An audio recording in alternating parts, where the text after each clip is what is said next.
The chair was cold, the kind of cold that seeps through your clothes, and into your bones. The room was two bright all-white walls, and harsh fluorescent lights.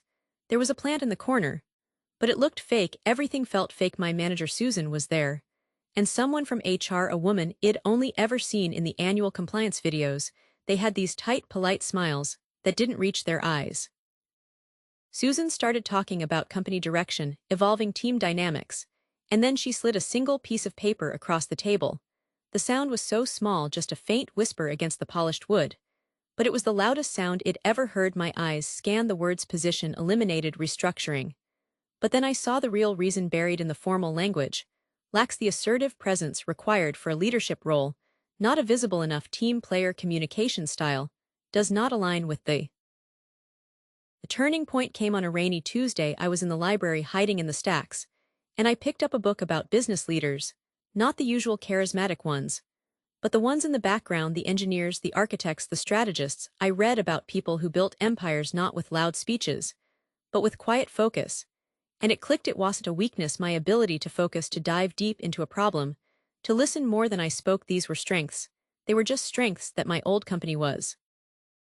I nodded. I remembered I'd written a 15-page analysis on it, which Brenda had dismissed as overly detailed. They scrapped it 6 months after you left, Sarah said, stirring her coffee. Then last year, a competitor launched something almost identical. It's their flagship product. Now the board was furious. They've been in a panic ever since, trying to pivot, chasing every trend. It's all reaction, no substance. They're a bleeding money. As she spoke, a strange feeling settled in my stomach. It wasn't schadenfreude, not exactly. It was colder, clearer. It was the spark of an idea. Their downfall wasn't bad luck. It was a direct result of their philosophy.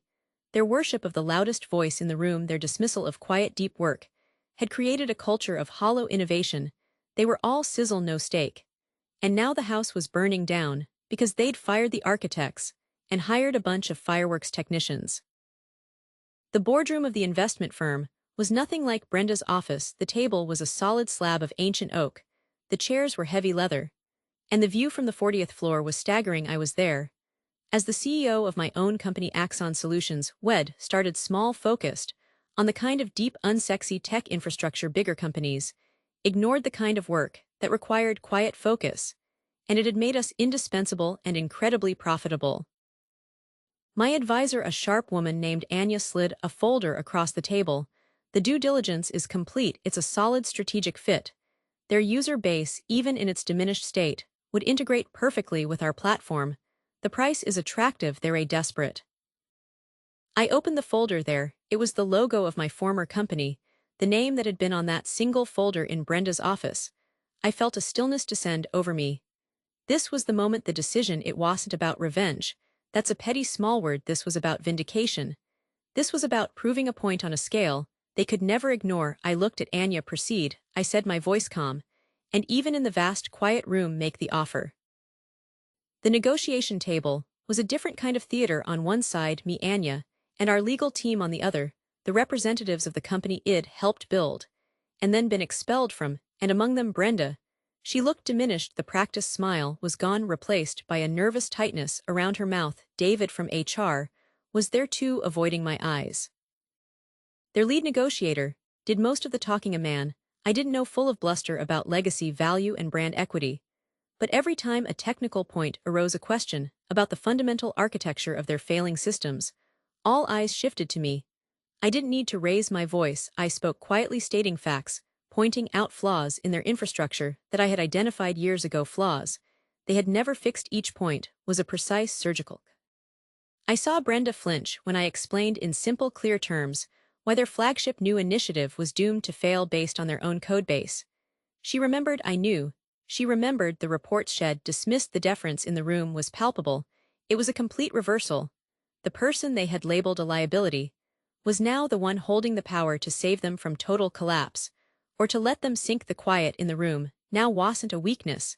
It was the sound of my authority. The final signing ceremony was a formality. Papers were signed, hands were shaken. There were no grand speeches. The deal was closed. Their company, their legacy, was now a subsidiary of mine. The transfer of power was complete, documented in black and white. Too noisy to appreciate the problem wasn't me. The problem was a culture that valued volume over value. Later, alone in my office, I stood at the window looking out at the city. The silence was profound. I thought about that day, in Brenda's office. The feeling of the flimsy chair, the sting of those words, "You're too quiet." I thought about the long nights, building something from nothing, fueled by that same quiet intensity they had mistaken for weakness. The journey from being dismissed to being decisive wasn't about learning to be loud. It was the opposite. It was about understanding that my quiet nature wasn't a flaw to be fixed, but a strength to be harnessed. It was a deep well of focus, of observation, of thought. While others were busy making noise, I was building the foundation. Their noise was the sound of a system collapsing. My quiet was the sound of it being built back stronger. The power of resilience isn't about shouting your worth from the rooftops. Sometimes it's about saying nothing at all in the face of unfair judgment, storing every ounce of that injustice as fuel, and letting your work, your success, your undeniable results speak for you. And when they finally do speak, they speak with a clarity and a volume that no amount of shouting can ever match. The message is simple: never let someone else's shallow judgment of your character define your path. Sometimes the quietest person in the room is the most dangerous, because they are the one who is actually thinking, and in the end, thought will always outperform noise. I've been where you are right now. Maybe you're sitting at your desk after another long day, replaying the comments in your head. You need to speak up more in meetings. We're just not seeing that leadership presence. The words sting because they feel like a judgment on your entire being. You delivered the work, you hit every target, you were meticulous and thorough. But it wasn't about the work, was it? It was about the noise you didn't make. I remember the day it happened to me. The performance review started like any other, a list of accomplishments. All the projects completed ahead of schedule. Then came the, but you don't seem to be a cultural fit. But we need more vocal champions. But we're letting you go. The floor just dropped out from under me. It wasn't a failure of skill. It was a rejection of character. The walk back to your desk, packing your things under the fluorescent lights, while trying to keep your face neutral. The quiet humiliation. You feel invisible, and yet painfully exposed at the same time. You start to doubt everything. Am I too quiet? Is there something fundamentally wrong with me? Let me be the first to say it clearly and directly: you are not broken. The system around you might be the culture that values volume over substance, that mistakes loudness for leadership. That is what's flawed, not you. I want you to take all those criticisms you've heard, every piece of feedback that made you feel less than, and I want you to lay them out on the table. Let's look at them together. Doesn't speak up in meetings. Let's flip that. It means you are observing, while everyone is rushing to fill the silence with the first idea that pops into their head. You are listening. You're noticing the subtle dynamics, the unspoken objections on a colleague's face, the logical flaw in the third point that everyone else is already cheering for. You are gathering data that is a strategic advantage. Prefers to work alone. They say that like it's a bad thing. What it really means is you have a capacity for deep focus. You can dive into a complex problem and not come up for air until you've found a solution. In a world of constant notifications and fractured attention, that ability is becoming rare. It's what leads to breakthrough ideas, not incremental ones. Seems disengaged. This one is the most misunderstood. It's not disengagement. It's internal processing. Your mind is working, connecting dots. That night, I couldn't sleep. An idea had been forming in the back of my mind for years. Something I'd mentioned in a report at my old job. A niche market, a group of clients who felt underserved by the flashy one-size-fits-all solutions that companies like my old one were pushing. They were older, more established businesses that valued precision and reliability over hype. My old company had dismissed the idea. Not enough growth potential, they said, too boring. That aren't obvious on the surface. You are the thinker, the builder, the one who does the quiet hard work that makes the loud pronouncements possible. I want you to do a personal inventory right now. Think about the times you've caught a critical error before it went live, the times you've written a report so clear and comprehensive that it ended the debate, the times a junior colleague came to you for help because they knew you'd give them a thoughtful, considered answer, not just a quick brush-off. These aren't small things. These are your superpowers. Your quiet traits are not weaknesses. They are strategic assets. Observation, deep focus, independent thinking. These are the skills that solve real problems, not just create the illusion of progress. Now, how do you showcase this value without betraying who you are? How do you operate in a system that seems to reward a different kind of energy. You don't have to become someone you don't have to force yourself to be the loudest voice in the room. That would be a waste of your unique strengths. Instead, we play to those strengths, stealthily, strategically. Think about meetings. Instead of feeling the pressure to perform on the spot, change the game. Send your thoughts in an email to the meeting organizer beforehand. Frame it as, "I've been thinking deeply about the agenda, and here are my preliminary notes." When you walk into that room, your key points are already in the decision-maker's mind. You've contributed meaningfully, without having to fight for airtime. When you do speak, make it count. Choose one moment, one precise intervention. It might be to summarize the conversation and highlight the central tension everyone is avoiding. It might be to ask the single question that clarifies the entire path forward. When you speak sparingly, people learn to listen more intently. Your words carry more weight. Become the master of the written word. Volunteer to write the post-meeting summary, the project brief, the analysis document. In these formats, your depth of thought can shine. Your ability to structure an argument, to present data clearly, to anticipate questions. This becomes your signature. You build a reputation as the person who produces work that is reliable, thorough, and insightful. People will start to seek you out. You become the go-to expert, the one they want on the project when it really matters. That's how. Build influence, not by being the most talkative, but by being the most substantive. Mentorship is another powerful, quiet path. You might not be the one giving the motivational speech to the whole team, but you can have a profound impact one-on-one. When you see someone struggling, offer a quiet word of guidance, share a resource, explain a complex process patiently. These actions build deep loyalty and respect. You create a network of people who know your true value, who see the quality of your character and your work. This is a form of leadership that is often more sustainable and more genuine than the performative kind. But I saw it differently. I saw a foundation. I started working from my kitchen table, just me and my laptop. I didn't try to be loud. I built a business plan around my strengths: deep analytical research, meticulous product development, building relationships based on trust, and delivered results, not on slick sales pitches. I called it Veritas Solutions. Truth, it felt right. But a crucial part of this journey is learning to assess your environment. Not every workplace is capable of valuing a quiet contributor. You need to become a detective for culture. Pay attention to who gets promoted. Is it always the most vocal person? Or is it sometimes the person who delivered exceptional results? Quietly listen to the language leadership uses. Do they praise energy and visibility above all else? Or do they also value rigor and depth? Are there other quiet, successful people in the company? If not, that's a significant data point.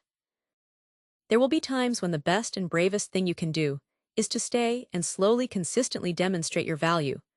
But there will also be times when the writing is on the wall, when the culture is so entrenched in its bias for extroversion that you are constantly banging your head against a wall, when your energy is being drained by the constant effort to justify your existence. In those moments, leaving is not a failure, it is a strategic decision to find an environment where your natural strengths are recognized as assets, not liabilities.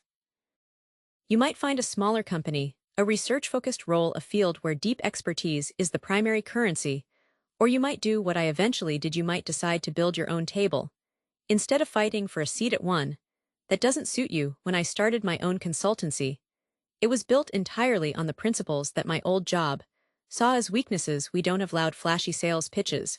We have deep dive consultations. We don't promise the moon. We deliver meticulous, reliable results. Our clients come to us because they know we are the thinkers, the builders, and we have built something far more solid and meaningful than I ever could have in that old, noisy structure. So to you, the one told you're too quiet, I want to leave you with this: the world is full of talkers. It is desperately short of thinkers and builders. Your ability to listen, to focus, to see what others miss in the chaos, that is not a liability, it is your quiet power. Do not let a world that often mistakes volume for value convince you otherwise. Your contribution is essential, it is deep, and it is needed. All right, class, settle in, open your laptops. But just to take notes, this isn't a story about revenge. This is a case study, a clear, objective look at how market forces inevitably correct for fundamental inefficiencies. The file on your screen is labeled Project Chimera. For the purposes of this analysis, we'll refer to the acquiring entity as Veritas Solutions, and the target company, my former employer, as Ecosystems. Our case study is titled A Case Study in Market Failure: How Noise Drowned Out Signal. The problem statement: a company valuing performance over performance. The first year was hard, really hard. There were moments I almost gave up, almost applied for another job where I'd have to pretend to be someone I wasn't. But I kept going. I hired my first employee, not a charismatic talker, but a brilliant, quiet woman named Sarah who was a wizard with data. We understood each other. We created a culture where it was okay to need quiet time to think. Our meetings were focused and efficient. We communicated through detailed memos and reports, which meant everyone. The core failure of ecosystems was not a failure of capital or ideas, but of cultural metrics. They created an internal economy that rewarded the wrong kind of performance. The primary currency wasn't innovation or profitability, it was visibility. Success was measured by meeting attendance, by the volume of one's contributions in brainstorming sessions, by the social capital accrued in the cafeteria, and at afterwork drinks. It was a culture of performative busyness. This created a classic environment of groupthink.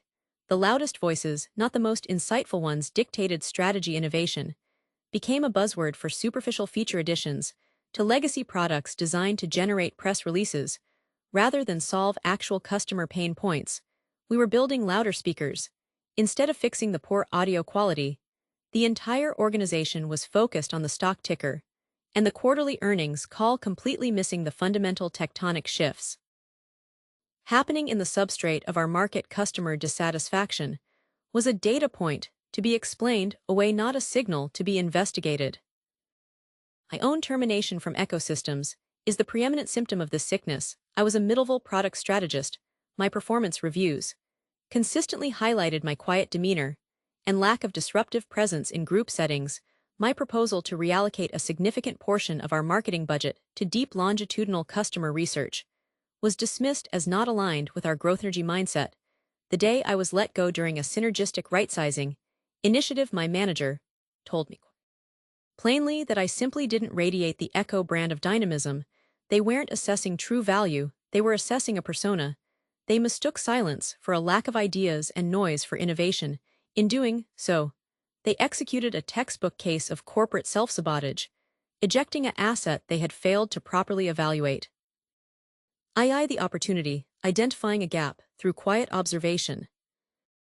The period following my departure was not one of setback, but of intense, undistracted research. Unburdened by the daily clamor of Echo's internal politics, I could finally listen to the market itself. My methodology was simple, focused, and starkly different from Echo's approach. First, deep data analysis. I spent months combing through public forums, support ticket archives, from not just our industry, but adjacent ones, and product review sites.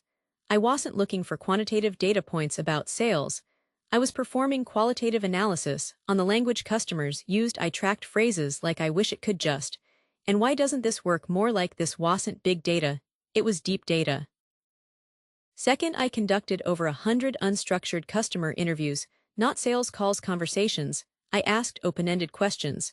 And more importantly, I listened. I heard a consistent theme: exhaustion. Customers were tired of flashy products that required constant updates, complicated onboarding, and premium subscriptions for basic functionality. They were drowning in noise, and they were desperate for a signal, a clear, reliable, and simple solution to a core problem. Third, silent observation. I attended industry conferences, not as a participant, but as an ethnographer. I watched how Echo and its direct competitors presented themselves. Their booths were larger, their presentations more theatrical, their promises more grandiose. But when you listened to the questions from the audience, they were all about practical, mundane, unmet needs. The gap was glaring. The blue ocean wasn't in creating something new and revolutionary, it was in doing something existing, but with radical. Came to discussions, prepared. There was no performance, only progress. Simplicity and unwavering reliability. While Echo was trying to win a shouting match in a red ocean, I had charted a course for quiet, clear waters. The business plan for Veritas Solutions was born from this clarity. It was built on a foundation of metrics that actually matter: customer satisfaction scores, product longevity, reduction in support tickets, and client retention rates. We ignored vanity metrics like website hits and social media mentions. Our entire value proposition